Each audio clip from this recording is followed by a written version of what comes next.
नमस्कार प्रिय दर्शकों, हाजिर हूं मैं नवरात्रि स्पेशल कार्यक्रम लेकर आप सबके सम्मुख। आज का जो कार्यक्रम है प्रिय दर्शकों, अगर आपने मेरे बताई हुई विधि से अगर नवरात्रों को संपन्न, तो मैं गारंटी के साथ कहता हूं आपके घर पे सुख समृद्धि और माता लक्ष्मी का आह्वान जरूर होगा और आप दिन रात तरक्की करना शुरू कर देंगे।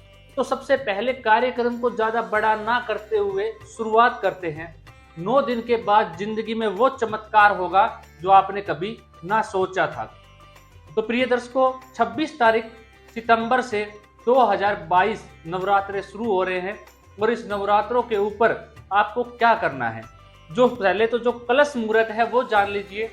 6:51 से 7:51 तक सबसे बढ़िया मुहूर्त रहने वाला है। वैसे 6:11 से मुहूर्त शुरू हो जाएगा और 7:51 तक रहने वाला है सुबह। उस समय आप कलश स्थापित कर सकते हैं। और इस बार नवरात्रों में शुक्ल और ब्रह्म योग का एक जबरदस्त संयोग बना हुआ है जो इस नवरात्रों को बेहद अच्छा बना देता है। तो प्रिय दर्शकों, आपको क्या करना है? सबसे पहले आपको करना है कि आप जब पूजा करने बैठे तो बिल्कुल अपने मंदिर को पहले ही दिन साफ सुथरा कर लीजिए, उनको बिल्कुल चमका दीजिए। अपने मंदिर को उसकी साफ सफाई करके रखिएगा। उसके पश्चात प्रिय दर्शकों, आपको क्या करना है, 5 से 4 प्रकार के पुष्प आपके पास होने चाहिए रोजाना। और आपको क्या करना है फिर उसके पश्चात, आपको जब पूजा विधि जो मैं बता रहा हूं उसको आपको करते चले जाना है और आप देखिए चमत्कार। पहले दिन से लेकर 9वें दिन तक यही विधि अपनानी है, इसमें कोई बदलाव नहीं करना है आपको और चमत्कार आपके सम्मुख होगा। कलश स्थापित करने के बाद आप सबसे पहले क्या करेंगे, माता को भोग लगाएंगे। मिश्री का पंचमेवा बना लेंगे। मिश्री, काजू, बादाम, किशमिश या घी, कोई भी 5 चीजों से पंचमेवा बना लेंगे। वो 9 दिन का आपका प्रसाद रहने वाला है जो आप भोग के रूप में इस्तेमाल करोगे। एक फल आप जरूर ले लोगे, कोई भी फल जो होता है वो आपको माता को अर्पित करना ही करना है। उसके पश्चात प्रिय दर्शकों, आपको क्या करना है, एक दीपक जलाना है, अखंड दीपक घी का जो 9 दिन जलता रहेगा। अखंड घी का दीपक जलाना है और अखंड सरसों के तेल का दीपक जलाना है जो 9 दिन तक प्रज्वलित होता रहेगा। उसका ख्याल भी आपको रखना होगा। ये मेरी शर्त है प्रिय दर्शकों, वो एक बार भी दीपक बुझना नहीं चाहिए, वो जलता ही रहना चाहिए। वो आपको रात को भी ध्यान रखना होगा और दिन में भी उसका ध्यान रखना होगा। उसके पश्चात प्रिय दर्शकों, माता को आपको पंचामृत से, जो माता है उसको पंचामृत से, अगर आप प्रतिमा है आपके पास चांदी की, अगर कोई मूर्ति है माता की जिसकी आप पूजा करते हो, तो उनसे पंचामृत से माता को स्नान कराना है रोजाना। 1 से 9 दिन तक डेली आपको ऐसा ही करना है। लेकिन जो जोत है जो आपने प्रज्वलित की है वो अखंड, वो तो चलती ही रहेगी। घी की और तेल की वो तो जलती ही रहने वाली है प्रिय दर्शकों। उसके पश्चात भोग आपने लगा दिया, धूप आपने दिखा दी प्रिय दर्शकों। उसके पश्चात आपको क्या करना है, उसके पश्चात मैं आपको एक मंत्र बता रहा हूं प्रिय दर्शकों, इसकी रोजाना आपको 3 माला जप करना है। मंत्र है ओम ऐं ह्रीं क्लीं नमः चंडिकाय नमः।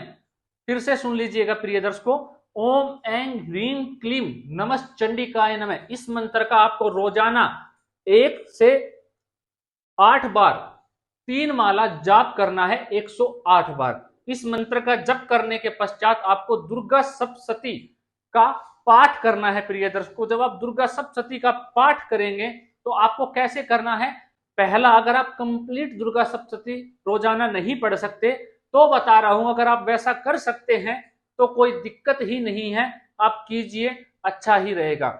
जब आप दुर्गा सप्तशती का पाठ करो तो पहले आपको सब कुछ जो दुर्गा सप्तशती में दिया हो, अगर आपको संस्कृत में दिक्कत है तो हिंदी में आती है तो उनका पाठ आप कर सकते हैं। तो पहला अध्याय आपको पढ़ना है प्रिय दर्शकों। उसके पश्चात आपको लास्ट का अध्याय पढ़ना है दुर्गा सप्तशती का। ऐसे उसको आप डेली कर सकते हैं। फिर दूसरा पढ़ना है, फिर पीछे से दूसरा पढ़ना है। आप ये रोजाना कीजिए 9 दिन तक। अगर ऐसा आप करते हैं तो भी आपको चमत्कार देखने को अवश्य मिलेगा। उसके पश्चात प्रिय दर्शकों आपको क्या करना है, उसके पश्चात आपको दुर्गा चालीसा का पाठ करना है। दुर्गा चालीसा का पाठ करने के बाद प्रिय दर्शकों आपको माँ की आरती करनी है घी के दीपक से। उसके अंदर कुमकुम होना चाहिए, चावल रख, एक थाली बना लीजिए, उसके अंदर दीपक रख लीजिए, कुछ पुष्प रख लीजिए और चावल रख लीजिए। उसके पश्चात आपको माता की आरती करनी है सुबह और शाम। अगर आप ये चीजें रोजाना करोगे जैसे मैंने आपको बताया तो सुख समृद्धि और माता आपसे दूर नहीं रह पाएगी। आपके घर में साक्षात माता लक्ष्मी का विराजमान होगा और मां दुर्गा सदैव आपका साथ देगी। अब जब प्रिय दर्शकों जब आप कन्याओं का पूजन करते हैं विधि विधान से तो क्या करना है प्रिय दर्शकों, तो कन्याओं को जब आप दो तो वो अष्टमी और नवमी के दिन होगा, लेकिन आपको उस दिन अन्न ग्रहण कतई ही नहीं करना है प्रिय दर्शकों। जो कि आप गलती कर देते हैं जातक, वो नहीं करनी है। उसकी विधि मैं आपको बता रहा हूं कि आपको सिद्धि प्राप्त कैसे होगी नवरात्रों में, आप सिद्धि कैसे प्राप्त कर पाओगे, माता सदैव आपसे कैसे जुड़ पाएगी और वो कैसे आपकी रक्षा करेगी, वो सिद्धि लास्ट दिन में ही प्राप्त की जाती है। उसकी भी विधि मैं आपको बता रहा हूं। उससे पहले मैं आपको कन्या पूजन की विधि बता देता हूं। तो कन्या पूजन के अंदर हलवा होना चाहिए प्रिय दर्शकों, चने की सब्जी होनी चाहिए प्रिय दर्शकों, पूरी होनी चाहिए, मेन चीजें ये हैं, और खीर। इसके अलावा जो आपकी इच्छा करे वो आप रख सकते हो भोग के अंदर।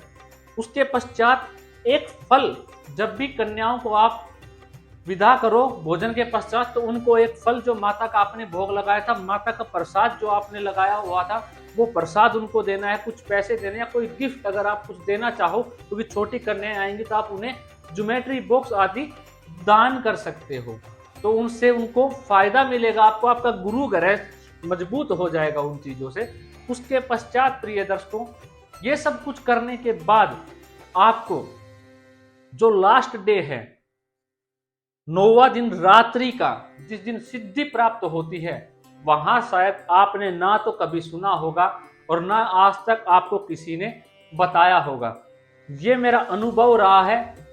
आपको 101% आपके काम होंगे और आपको सिद्धि प्राप्त होने पे कुछ आनंद ही अलग आएगा। आप ये करके देखिए प्रिय दर्शक। अब करना क्या है, आपको कन्याओं के साथ भोजन नहीं करना है, आपको भोजन 10वें दिन करना है। उससे पूर्व आपका जैसे व्रत चल रहा था कंटिन्यू वैसे ही चलने देना है। अब जब रात्रि के 11 बज जाएं, जब सब सो जाएं, उसके पश्चात आपको जगना है या 10 बजे आपको पूजा के लिए बैठना है। शाम की पूजा तो आपने करनी थी, वैसे कर ही ली, उसके पश्चात आपको पूजा पे बैठना है। और जो मैंने आपको मंत्र बताया है ओम ऐं ह्लीं क्लीं नमश्चंडिकाय नमः, इस मंत्र का जप करते हुए आपको ओम ऐं ह्रीं क्लीं नमश्चंडिकाय नमः, जो आप मंत्र कोई भी आप मंत्र पकड़ सकते हो, ये मैंने आपको कुछ अलग मंत्र दिया है, आपका मन करे जो भी माता का मंत्र है उसका आप जप कर सकते हो। जैसे विधि मैंने आपको बताई 3 माला रोजाना। तो आप इस दिन क्या करना है, आपको 108 माला 108 माला जो मंत्र आप करते आ रहे थे उसी मंत्र की 108 माला का आपको जप करना है प्रिय दर्शकों उस रात्रि में, उस समय। और पान, एक मीठा पान जो है वो आपको माता को अर्पित करना है प्रिय दर्शकों उस समय। ये करने के पश्चात आपने जब सारी पूजा विधि आप कर लोगे 108 माला की, उसके पश्चात आपको क्षमा याचना मांगनी है माता से, जो आपको दुर्गा सप्तशती में भी मिल जाएगी। और आप पैसे भी मांग सकते हो अपनी श्रद्धा से, जैसे आप चाहो कि मुझे माफ करना माता, मैं आपका आह्वान करना ही जानता हूँ, ना ही आपकी पूजा करना जानता हूँ।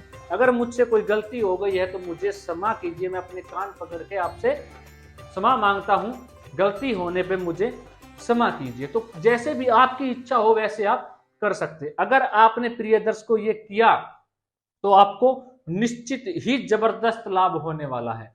और हाँ प्रिय दर्शकों, एक चीज और जो मैं आपको बताना भूल गया, आपने बंदरवाल जो है वो बनानी है। और वो कैसे बनानी है, आम के पत्ते से या आपको कहीं मिल जाए अशोका के पत्ते, तो उनसे आपको बंदरवाल बनानी है। और वो बंदरवाल आपको अपने घर के मुख्य द्वार पर बांध देनी है और वो 9 दिन बंधी रहनी चाहिए, उससे भी आपको लाभ होगा। आप मेरी की हुई विधि एक बार करके देखिए, आपको जिंदगी में इतना सुख प्राप्त होगा जो आपने सोचा भी नहीं था। तो ये था आप लोगों के लिए नवरात्रों पे कैसे हमें क्या करना चाहिए। ठीक है प्रिय दर्शकों, अब मुझे इजाजत दीजिए। नमस्कार।